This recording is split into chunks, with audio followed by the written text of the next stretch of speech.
Hi everyone, welcome to Fisk financial strategy consultants. आज मैं आपको जिस स्टॉक के बारे में बताने वाला हूँ वो है डायनाकोन सिस्टम स्टॉक। और ये स्टॉक काफ़ी ज़्यादा इंटरेस्टिंग है। मुझे इसके बारे में लगता है कि ये काफ़ी ज़्यादा रिटर्न देगा आपको कुछ ईयर्स में, बट इसके लिए हमें पहले इसके बारे में थोड़ा जानना ज़रूरी है और उसके बाद हम इस पर सही कॉल लेंगे। तो सबसे पहले मैं आपको बता दूं कि ये एक आईटी सर्विस कंपनी है जो system integration, data centre, work place solution और नेटवर्किंग सॉल्यूशन इस तरह की चीज़ों के अंदर अपनी ऑफरिंग्स प्रोवाइड करती है। और उसके अंदर data centre management, service desk, इस तरह के इंफ्रास्ट्रक्चर मैनेजमेंट, क्लाउड सर्विसेज ये सब प्रोवाइड करती है। और इसके बारे में और डिटेल्स के लिए आप इसकी वेबसाइट पे जा सकते हैं। तो अब हम बात करेंगे कि ये शेयर में ऐसा क्या खास है जिसकी वजह से मैं आपको ये शेयर बता रहा हूँ। तो आप इसके अंदर अगर पिछले 1 साल का डेटा देखेंगे आप समझ सकते हैं कि मार्च से ये गिर गिर के 18 तक चला गया था, लेकिन उसके बाद ये स्टॉक बढ़ते बढ़ते आप देखेंगे जनवरी आते आते 75 83 टच करके वापस 70 की करीब करीब चल रहा है। तो अभी आप इसका प्राइस देखेंगे कि ये 72 रुपीज़ का है और ये 18 रुपीज़ से 4 टाइम्स बढ़ा है अपने लोवेस्ट से। और इवन 15 का आया था 26 मार्च 2020 को। तो इतने पीरियड में देखिए ये बात सही है कि काफ़ी सारे स्टॉक बढ़े, बट ये स्टॉक काफ़ी अच्छे से और काफ़ी ज़्यादा बढ़ा है। अब इसके अंदर एक और जो स्पेशल चीज़ हमें देखनी है वो ये है कि इसके रेशियोज क्या कहते हैं। तो आप यहाँ पे देख सकते हैं कि इसका सेक्टर का पीई दे रखा है 31.01 और इसका पीई अगर आप यहाँ देखेंगे तो आपको पता चलेगा कि इस स्टॉक का पीई काफ़ी कम है। उस हिसाब से इसका प्राइस टू अर्निंग है 10.29। अब यहाँ पे एक चीज़ हमें समझना है कि यहाँ पे इसकी जो शेयर होल्डिंग है ये सिर्फ प्रोमोटर और पब्लिक की है, या कोई डीआईआई, म्यूचुअल फंड और इस तरह के जो इन्वेस्टर है, एफआईआई वगैरह, ये सब अभी नहीं आया है। और उसकी वजह से इसकी प्राइस अभी इतनी कम चल रही है। अब मैं आपको ये क्यों कह रहा हूँ कि कम चल रही है, उसके बारे में आपको और डिटेल्ड एनालिसिस करूँगा, बट उसके पहले मैं बता दूँ कि ये बिजनेस में कहाँ थी और किस तरह से ग्रो हुई है। तो आप देखेंगे कि इसकी कुछ केस स्टडीज़ पे अगर आप जाएंगे तो आपको यहाँ पर इसके अंदर इन्होंने जो भी बिजनेस किया है उसके बारे में थोड़ा डिटेल्स मिल जाएगा, जिससे आपको लगेगा कि हाँ ये कंपनी को कंटिन्यूसली काम मिल रहा है। अब हम बात करेंगे कि आप इसकी केस स्टडी में आपको डिटेल में नहीं पढ़ा रहा हूँ, आप खुद इसको देख लीजिएगा। अब यहाँ पर आप देखिए 2004 से अगर हम इसका प्रॉफिट देखें और रेवेन्यू देखें तो आप यहाँ देखेंगे कि इसका रेवेन्यू जो था वो 22 करोड़ कुछ था और उसके अंदर उसको 55 लाख ऐसे का कुछ प्रॉफिट होता था, 33 लाख का 2004-05 की बात करें। फिर वहाँ से ये कैसे धीरे धीरे बढ़ता है उसके बारे में आप देखिए कि 6 से 10 के अंदर आप देखेंगे तो इसका प्रॉफिट कुछ बहुत ज़्यादा नहीं बढ़ा। 19 लाख 70 लाख इस तरह का ही रहा है और इसका रेवेन्यू बढ़कर 27 से 58 हुआ है। तो पीछे अगले 2010 से इसके अंदर कुछ बहुत ज़्यादा इंक्रीमेंट नहीं आया था। फिर वहाँ से अगर आप देखेंगे 11 से 15 में तो इसका रेवेन्यू डेफिनेटली 42 से 104 करोड़ का हो गया था, 42 करोड़ से। और वहीं अगर आप इसका प्रॉफिट देखेंगे तो प्रॉफिट के अंदर आप देखेंगे कि प्रॉफिट और लॉस जो है वो उतना ही रहता था, लगभग 1 करोड़ के करीब करीब, 50 लाख से 1 करोड़ के बीच में। तो 2015 तक भी इसका अंदर ज़्यादा डिफरेंस नहीं आया। लेकिन अब आप यहाँ पर देखेंगे कि किस तरह ये ग्रो कर रहा है। तो 2016 में जो 124 करोड़ का रेवेन्यू था वो मार्च 2020 आते आते 3 गुना हो चुका है, 327 करोड़ का। और उसी तरह से इसका जो प्रॉफिट है वो भी बढ़ते बढ़ते कितना हो गया है, 1 करोड़ की से अब बढ़ते बढ़ते 4 और 6 करोड़ का हो गया। मुझे ऐसा लगता है कि ये इससे आगे ही ग्रो करेगा और उसका रीज़न होता है कि देखिए ये आईटी सर्विस कंपनी में क्या होता है कि एक बार क्लाइंट धीरे धीरे बनने लगते हैं तो उसके बाद क्लाइंट किसी भी आईटी इंफ्रास्ट्रक्चर को एकदम से किसी को सर्विस देने के बाद बहुत जल्दी छोड़ते नहीं है, ठीक है। तो उस वजह से इनका क्लाइंट बेस धीरे धीरे बढ़ेगी और आप देख रहे हैं कि आईटी इंडस्ट्री खुद ही अपने आप में धीरे धीरे ग्रो कर रही है और काफ़ी ज़्यादा ग्रो कर रही है और उस वजह से इसके अंदर भी ग्रोथ ही होगी आगे वाले टाइम में। और यहाँ पर आप देखेंगे कि इसका एक्सपेंस अगर आप देखें तो आपको समझ में नहीं आ रहा होगा कि ये इतना ज़्यादा एक्सपेंस क्यों हो रहा है। अगर क्योंकि ऐसा तो है नहीं कि इन्हें कोई मटेरियल वगैरह खरीदना होता है अगर हम यहाँ पे बात करें कॉस्ट कुछ बनाने की, बट ऐसा नहीं होता। देखिए किसी भी आईटी कंपनी के अंदर क्या होता है कि एक आईटी कंपनी खुद से हर चीज़ डेवलप नहीं करती। जैसे मान लीजिए किसी की पूरी 10 चीज़ आती है आईटी के अंदर जिसे आपको सर्विस प्रोवाइड करनी है, तो वो 10 ही चीज़ सेम कंपनी चाहे इन्फोसिस हो, टीसीएस हो, ये कोई भी कंपनी इसे नहीं बनाती है। तो इनके अंदर क्या होता है कि जो भी दूसरी कंपनीज ने इस तरह के सॉफ्टवेयर डेवलप कर रखे वो भी ये अपने हिसाब से सेल करती है। तो जैसे IBM है, IBM के काफ़ी सारे प्रोडक्ट जो इन्फोसिस, TCS ये सब अपनी ऑफरिंग्स में देते हैं।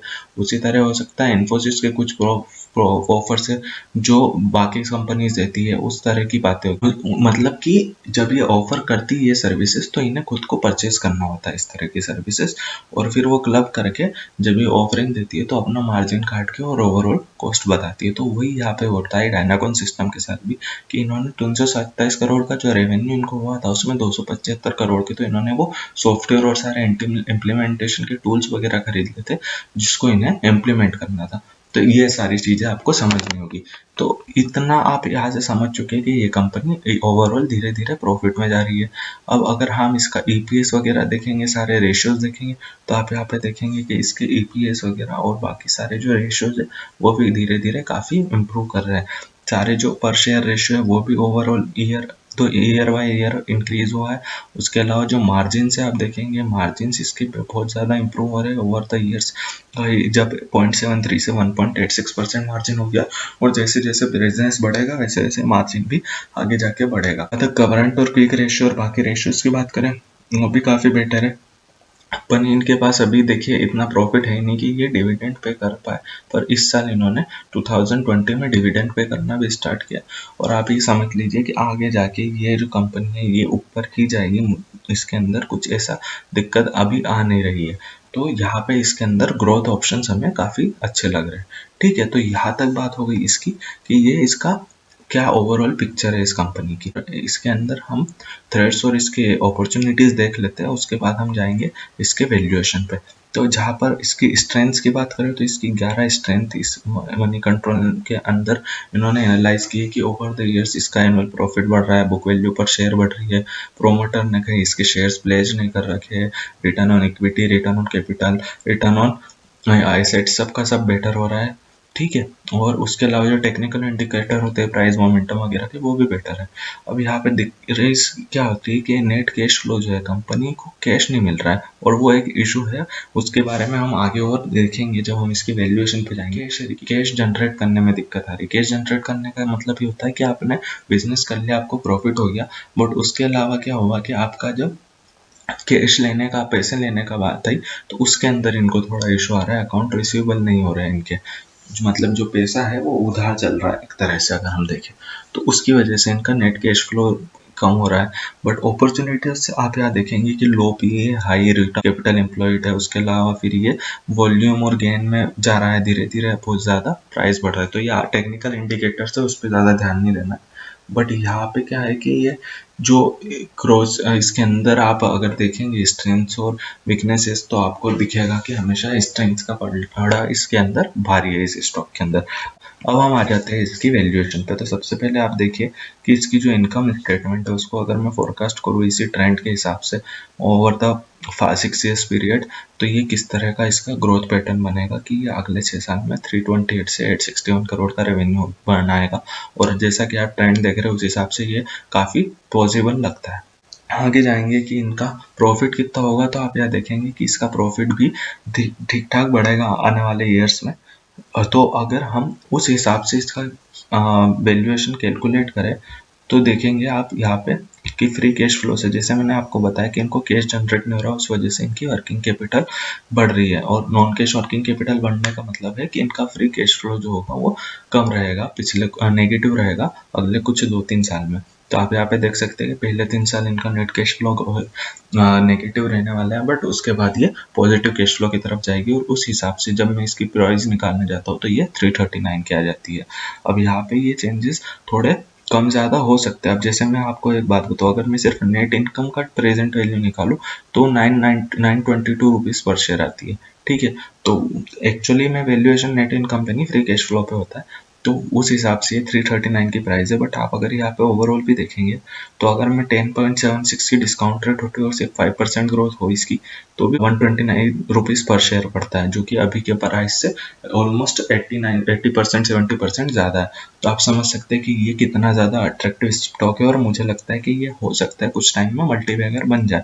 बट अगर इसको पहले आप खुद भी ट्रस्ट करके या तो खरीदिए। मैं तो ये कहूँगा कि जितना आपको, अगर अपना एक रिस्की पैसा लगा सकते हैं कि ये पैसा अगर आपका, मुझे नहीं लगता कि डूबेगा, बट अगर डूब भी जाए तो आपको कोई दिक्कत नहीं हो, बस उतना ही पैसा लगाइए एकदम। इसके अंदर बहुत ज़्यादा पैसा लगाने की ज़रूरत नहीं है कि एक तरह से ये रिस्की स्टॉक है, बट मुझे जितना लग रहा है कि ये काफ़ी ज़्यादा बढ़ेगा आगे जाके। और ये 339 की प्राइस है, हो सकता है इसकी प्राइस 100 प्लस ही रहे, या हो सकता है 1000 भी चली जाए, कुछ कह नहीं सकते, क्योंकि ये सब एक तरह से ये कितना अच्छे से अपना कैश जनरेट कर पाते हैं सबसे पहली बात, और कितना अपनी जो ग्रोथ है उसको कंटिन्यू रख पाते हैं और आगे बढ़ा पाते हैं, उस पर डिपेंड करेगा। अब बात करते हैं जस्टिफाइड पी की। जस्टिफाइड पी का अंदर, यानी इसकी जो एग्जिस्टिंग कंडीशन है रिलेटिव वैल्यूएशन के हिसाब से, उस हिसाब से इसकी क्या प्राइस होनी चाहिए, उसके अंदर हम बात करेंगे।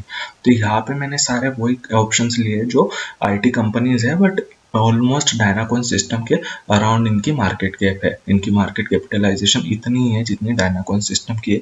और फिर जब मैंने रिग्रेशन लगाया है तो उस हिसाब से इसकी प्राइस आनी चाहिए 93।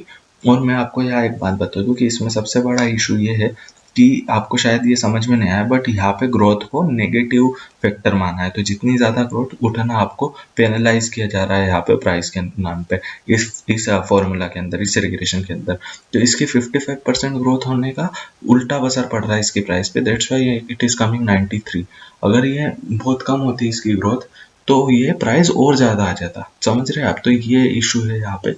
बट अगर हम ओवरऑल देखें तो इसका प्राइस और 100 प्लस ही होना चाहिए इस स्टॉक का प्राइस। और मैं तो कहूँगा कि अगर 300 400 भी इसका प्राइस हम मान के चले, या इवन ज़्यादा, तो उसके अंदर कोई बहुत बड़ा इशू नहीं है। तो अभी ये स्टॉक लेना काफ़ी अच्छा है। देखिए, मेरे दिमाग में ये स्टॉक काफ़ी टाइम से था, बट मैंने ये स्टॉक पे कभी वीडियो नहीं बनाया क्योंकि मैंने इसका प्रॉपर एनालिसिस वैल्यूएशन के हिसाब से नहीं किया था। जब मैंने इसका पहली बार देखा था तब ये स्टॉक 23 रुपीज़ का होता था, जो आज की तारीख में 70 रुपीज़ क्रॉस कर चुका है। तो आप समझ सकते हैं कि ये स्टॉक कितना बेटर होगा। तो इस वीडियो में इतना ही फ्रेंड्स। इस वीडियो को आप ज़्यादा से ज़्यादा लोगों तक शेयर करें और इस चैनल को सब्सक्राइब करें इसी तरह की कुछ इंटरेस्टिंग स्टॉक को देखने के लिए। और फ्रेंड्स, इस वीडियो के बारे में और इस चैनल के बारे में ज़्यादा से ज़्यादा लोगों को बताएं। और अगर आपको लगता है कि ये एनालिसिस आपके हिसाब से गलत है या सही है, या जो भी आप इसके बारे में डिस्कस करना चाहते हैं, तो आप मुझे इसी वीडियो के अंदर कमेंट करके भी बता सकते हैं। इसके अलावा हमारा एक फिस्क का ही एक टेलीग्राम ग्रुप है, आप वहाँ ज्वाइन कर सकते हैं। आप ट्विटर में भी हमारा अकाउंट है, उस पर भी जाके कमेंट कर सकते हैं। तो आप किसी भी तरह से हमसे डिस्कस कर सकते हैं, न सिर्फ इस स्टॉक के बारे में बल्कि और किसी भी स्टॉक की आपको अगर नॉलेज चाहिए या आपको उसके अंदर एनालिसिस करना है या उस पर डिस्कस करनी है तो प्लीज़ इस वीडियो को एक बार फिर मैं कहूँगा कि लाइक, सब्सक्राइब और शेयर करें। Thank you very much.